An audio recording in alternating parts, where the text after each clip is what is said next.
कितनी सीटें लड़े और कितनी जीते हैं ये सब जानते हैं। देखिए, अपने कार्यकर्ताओं को उलझाने के लिए, उनको रिझाने के लिए, उनको फंसा के रखने के लिए भैया 5 साल तक क्या करेंगे, यही बातें बोलना ना पड़ेगा।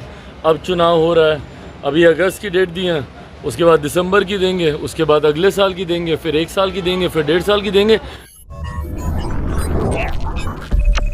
नमस्कार, आप देख रहे हैं ब्रेकिंग बिहार। लालू यादव द्वारा यह भविष्यवाणी की एनडीए की सरकार अगस्त में गिर जाएगी। चिराग पासवान ने तीखा हमला किया है। जी हां, लोजपा के सुप्रीमो और केंद्रीय मंत्री चिराग पासवान 24 घंटे में दूसरी बार दिल्ली से पटना पहुंचे और पटना एयरपोर्ट पर आते ही उन्होंने लालू प्रसाद यादव और तेजस्वी यादव पर तीखा हमला किया है। सीधे तौर पर कहा है कि लालू प्रसाद यादव ने अपने तो कुछ किया नहीं, कोई तैयारी नहीं की है, कितनी सीटें आई वह भी जनता ने देखी है, और कार्यकर्ताओं को उलझाए रहने के लिए इस तरह की बातें करते हैं। फिर कहेंगे कि 1 साल बाद, फिर कहेंगे कि 2 साल के बाद। एनडीए की सरकार पूरी तरह से सिर्फ 5 साल चलेगी, किसी को इसमें परेशान होने की जरूरत नहीं है।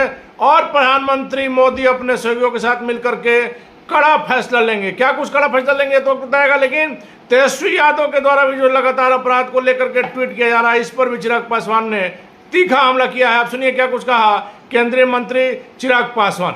यादव ने कल कहा है कि अगस्त में मोदी सरकार गिर जाएगी और कार्यकर्ताओं से अपील किया है कि वो तैयारी रहने की। 5 साल में तो उनके कार्यकर्ता तैयारी कर नहीं पाए थे। परिणाम सबके सामने, कितनी सीटें लड़े और कितनी जीते हैं ये सब जानते हैं। देखिए, अपने कार्यकर्ताओं को उलझाने के लिए, उनको रिझाने के लिए, उनको फंसा के रखने के लिए भैया 5 साल तक क्या करेंगे, यही बातें बोलना ना पड़ेगा। अब चुनाव हो रहा है, अभी अगस्त की डेट दी है, उसके बाद दिसंबर की देंगे, उसके बाद अगले साल की देंगे, फिर 1 साल की देंगे, फिर 1.5 साल की देंगे। करते करते अगला 5 साल इन लोगों को किसी तरीके से खींचना है। हकीकत है, और इस बात को मैं पूरी एनडीए के एक एक घटक दल के बिहाफ पर बोल सकता हूँ। जिस मजबूती से आज केंद्र में हमारे प्रधानमंत्री नरेंद्र मोदी जी के नेतृत्व में ये सरकार चल रही है, अगले 5 साल ये सरकार ना सिर्फ इसी मजबूती से अपना कार्यकाल पूरा करेगी, बल्कि इन 5 सालों में भी कई बड़े और कड़े फैसले प्रधानमंत्री जी के नेतृत्व में देश हित में लिए जाएंगे, जिसका मजबूती से समर्थन एनडीए का हर एक घटक दल करेगा। इस बात में अगर किसी के मन में 1% भी शंका है कि कोई भी एनडीए का घटक दल हमारे प्रधानमंत्री जी के नेतृत्व में कुछ भी आगे पीछे करने की सोच रखता है, तो इस बात को वो अपने मन से निकाल दे। सहज सब ने प्रधानमंत्री जी के नेतृत्व को स्वीकार किया है और उन्हीं के नेतृत्व में 5 साल ये सरकार मजबूती से अपना कार्यकाल पूरा करेगी। लगातार बिहार में लॉ और ऑर्डर को लेकर सवाल खड़े कर रहे हैं कि 3 दिनों में 40 घटनाएं घट गई बिहार के अलग-अलग जिले में। देखिए, मैं इस बात को सफाई इस बात से कतई नहीं दूंगा कि जब इनकी सरकार थी तो क्या होता था। बिहार में 90 का दशक जंगल राज के वजह से जाना इसीलिए गया क्योंकि इन लोगों के सरकार में क्या होता था। दिक्कत यह है ना कि विपक्ष में जाते ही ठीक है, आप निभाइए भाई, विपक्ष की भूमिका आप निभाइए, पर सकारात्मक विपक्ष की भूमिका होनी चाहिए। आप एक ऐसी भूमिका निभाइए जहां पे लगे सरकार को कि विपक्ष भी साथ में मिलकर प्रदेश के हित की बात करता है। जब किसी बात का श्रेय लेने की बात आती है, नौकरी का श्रेय लेना होगा तो तुरंत आप हर मंच से खड़े होकर बोलिएगा। और जब पुल गिरने की बात आती है, हम लोगों ने तो भैया खड़े होकर नहीं बोला ना कि कौन सा पुल किसके कार्यकाल में बना था। हम लोगों ने तो जानकारी नहीं दी। ऐसा तो नहीं है कि भाई अभी जो 6 महीने पहले जो एनडीए की सरकार बनी है उसी में ही सारे पुलों का निर्माण हुआ है। हम तो इस बात को सहज स्वीकार भी करते कि हमारी सरकार है भैया, जिम्मेदारी है हम लोग की। पर ऐसे में जब आप उंगली उठाते हैं तो आप ये भी तो देखिए कि आपके कार्यकाल में क्या होता था।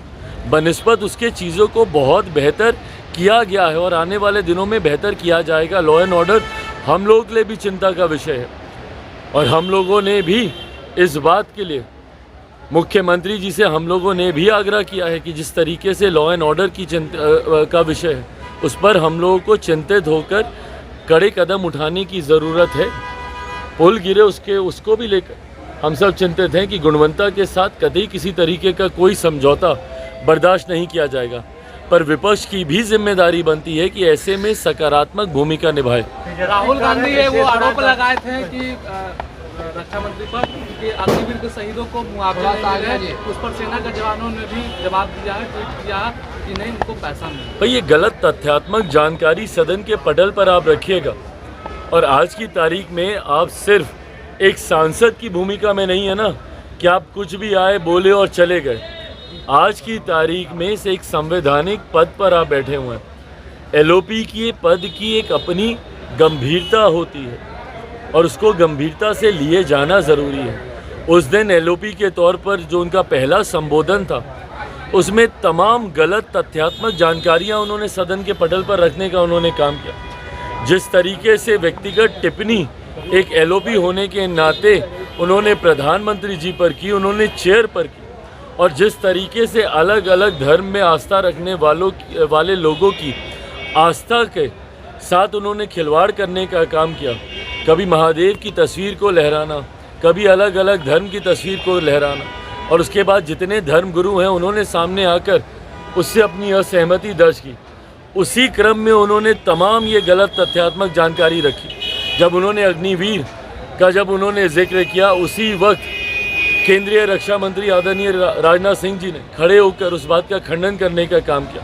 पर दिक्कत ये है ना कि एक एलओपी होने के नाते अगर आप अपने पद की गरिमा को नहीं समझेंगे, अगर इस तरीके से हल्के में आप बयानबाजी करते रहेंगे तो आप अपने पद की मर्यादा को कम करने का काम करेंगे।